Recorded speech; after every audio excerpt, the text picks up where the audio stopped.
Buenas tardes. Soy el ingeniero Hugo Dirricio, miembro del Instituto Nacional Newberiano, y por indicación de su presidente, me voy a dirigir en este momento a ustedes en conmemoración de los 62 años que se cumplen el 2 de febrero próximo del lanzamiento del primer proyectil autopropulsado argentino. Este ingenio, denominado Alfa Centauro, fue lanzado de la Pampa de Achala en Córdoba en esa fecha y constituyó el punto de partida de una carrera espacial que, con resultados, podríamos decir, inesperados, siguió evolucionando a través de los años.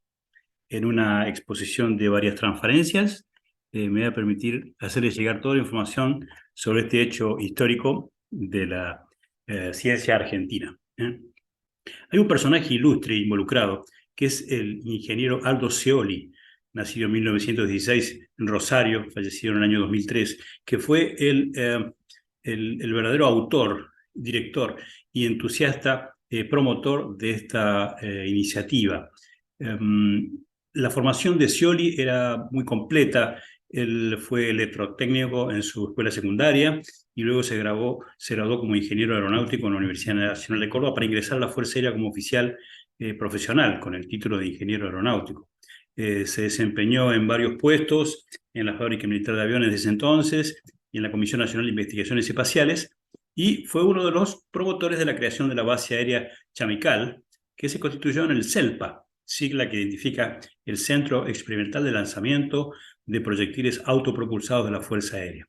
Él fue el responsable de este primer lanzamiento, el Alfa Centauro, y de otros que se sucedieron en el tiempo, como lanzamientos en la Antártida y lanzamiento de seres vivos, lo que llevó a la Argentina a ocupar primeros puestos en el orden mundial en el alcance de este tipo de logros científicos. Sigamos adelante. Entre sus puestos de su carrera técnica, no fue un niño mimado, sino que pasó por todos los cargos de responsabilidad. En ese momento no existía la palabra aeronavegabilidad, pero era responsable del estado de servicio de los aviones, en este caso de la Segunda Brigada Aérea, llamada en un primer momento Base Aérea General Urquiza, luego Segunda Brigada Aérea de Paraná. Luego fue enviado a Gran Bretaña para estudiar en el Jet Power Laboratory of Lutterworth, para tener ya una formación específica en cohetería. Se fue desempeñando en distintos puestos, como dije antes, hasta terminar en el Instituto de Investigaciones Aeroespaciales de la Fuerza Aérea. Se constituyó así en el responsable del primer lanzamiento de un cohete en Argentina. Ahí lo vemos en el gráfico, era el Alfa Centauro, de 2,70 metros de longitud, compuesto de una sola etapa, y que fue lanzado en esa oportunidad en medio de un lugar, un verdadero páramo en ese entonces, que era el viejo camino a las altas cumbres, en un sitio de la Pampa de Chala, en Córdoba. Fue a las 9:30 en una base improvisada cerca de la localidad de Santo Tomás, en la provincia de Córdoba, a unos 2.170 metros sobre el nivel del mar. El vuelo de este cohete, que resultó exitoso desde el punto de vista del funcionamiento de su propulsor, alcanzó 20 kilómetros de altura, el doble de la altura de vuelo de un avión en una ruta comercial. La sigla que lo identificaba era APEX A102, que identificaba los proyectiles autopropulsados experimentales, y fue digamos, el iniciador de una familia de cohetes sonda que lo iban a seguir. En esta imagen se puede ver la rampa de lanzamiento, que era basculante en un punto con un eje abisagrado, y en ese momento estaba en posición vertical. Era de sección cuadrangular, constituida en una especie de reticulados de tubo de acero, 5 metros de longitud. Primero se cargaba el cohete y luego se procedía al disparo. Ok, ahí vemos un grupo de verdaderos actores en ese momento en la base de lanzamiento improvisada. Hay un grupo de civiles y de militares y los equipos necesarios para ese lanzamiento, 1961.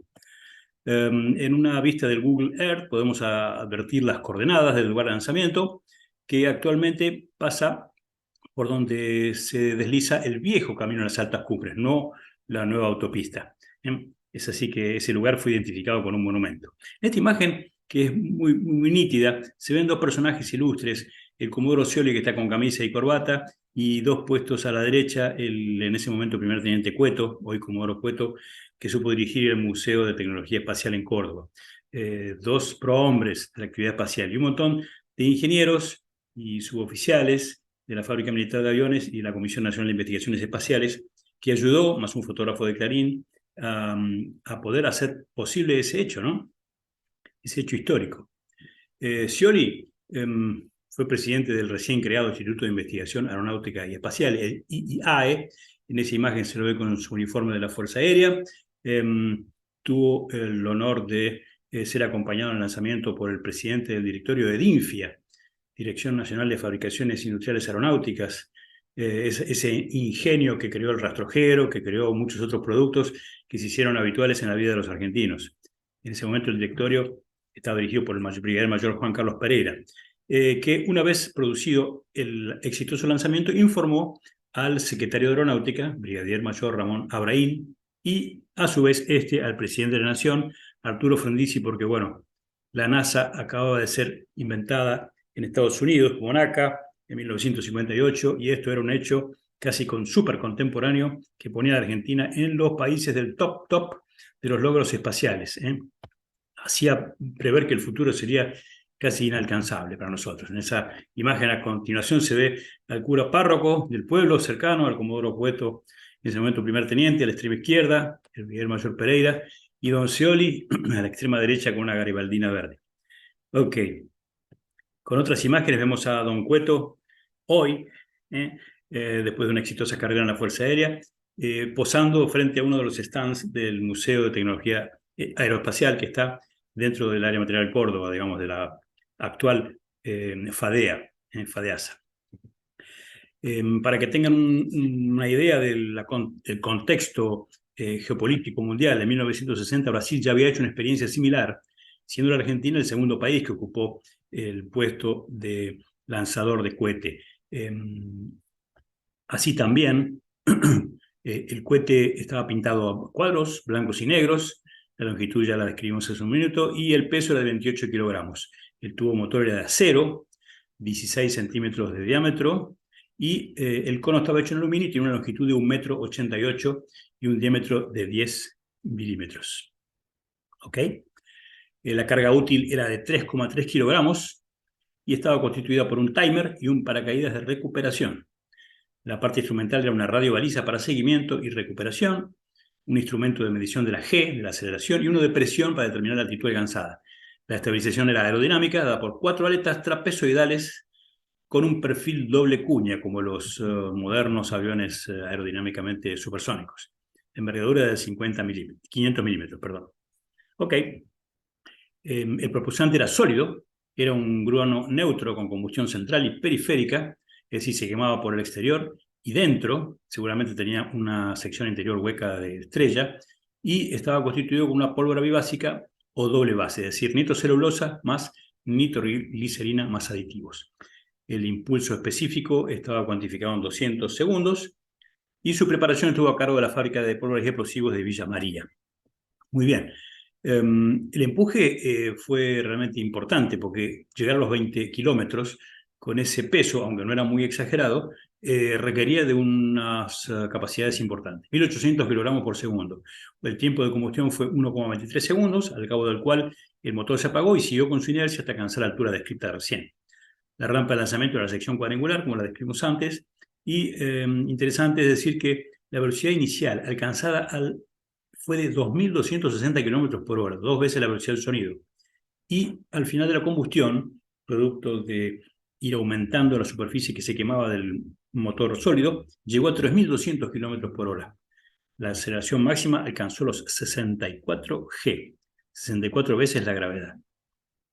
Ahí tenemos una imagen con la altura de una persona comparada, una imagen del cohete y todos los actores por detrás. Es interesante ver que para el armado del cohete, que tenía distintas partes, se usó un carrito de forma triangular con trojes de reglas, que lo vamos a ver en la imagen que sigue, sobre el cual se transportó y a la vez se montó la cápsula de la carga útil. Al iniciarse el operativo se hizo la bandera argentina en un mástil dentro de un círculo con piedras pintadas con cal blanca, lugar totalmente agreste. Ahí está el carrito con 2 ruedas, muy bien. Algunas características del cohete que les puede resultar importante, que las hemos descrito un instante atrás. Y Lo que vemos acá es la familia de cohetes que siguió a este inicial Alfa Centauro, hasta llegar al Cóndor 2. Después la posta fue entregada a la Comisión Nacional de Actividades Espaciales y la Fuerza Aérea, en cierto modo, quedó a un lado de esta carrera que el Estado ha considerado que no debe dejar de financiarse. Sigamos adelante. Una última imagen del Comodoro Scioli, una imagen graciosa donde está por delante el cohete en posición horizontal. El lanzador hoy en el Museo Universitario de Tecnología Aeroespacial en Córdoba.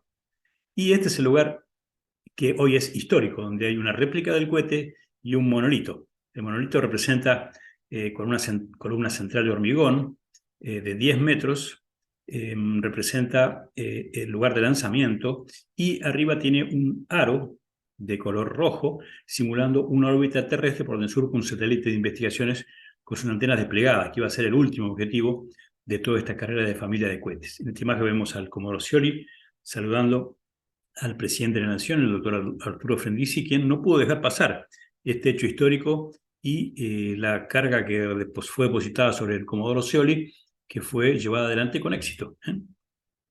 Pero bueno, ahí no terminó todo.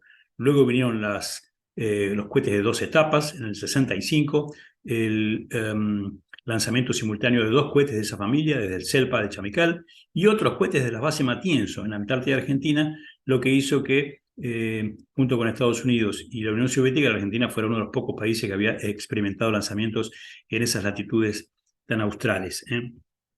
Un tanto después, en 1969, la Argentina se constituye en el cuarto país, mejor dicho, uno de los 4 países en el mundo que había logrado enviar un ser vivo al espacio y recuperarlo con vida, el Mono Juan. Se hacía prever que nuestra carrera espacial no terminaría. Acá vemos una imagen de los técnicos del CELPA transportando un cohete para su lanzamiento. El Mono Juan, que era oriundo de la selva misionera, pesaba 1,5 kilos, y que después terminó, si no me equivoco, en el zoológico de Córdoba, después de su lanzamiento, ¿no? Otra imagen del Mono Juan. Y ahí dice, como les decía recién, que la actividad se denominó Operación Navidad, la del lanzamiento, y Juan, el mono, al regresar de su viaje al espacio, vivió 2 años más en el zoológico de la ciudad de Córdoba. Otra imagen del Comodoro Scioli ya en colores. Cueto presenta sus insignias de mayor de la Fuerza Aérea. Y otro personaje que salió al espacio y regresó vivo fue el ratón Belisario, en un proyecto denominado BIO, que consistía en lanzar al espacio cohetes medidos telemétricamente con pequeños animales con vida para recuperarlos. Esto fue muy interesante y nos puso a la vanguardia de la actividad espacial mundial, 1967.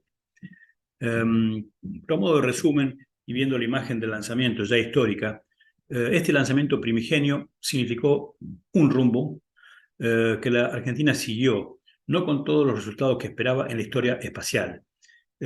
Sus protagonistas recién se conocen ahora, podemos decir que fueron héroes silenciosos, y a 62 años de ese hecho histórico es justo que hoy le hagamos un sincero homenaje. Si esto hubiera seguido con la misma intensidad, apoyada por los grupos de interés de nuestro país, hubiéramos terminado en una situación como esta en los años 70, es decir, quizá la bandera argentina hubiera ondeado en la luna, porque estábamos entre los muy pocos países, un puñado de ellos de todo el mundo, que había logrado en los años 60 alcanzar esos objetivos.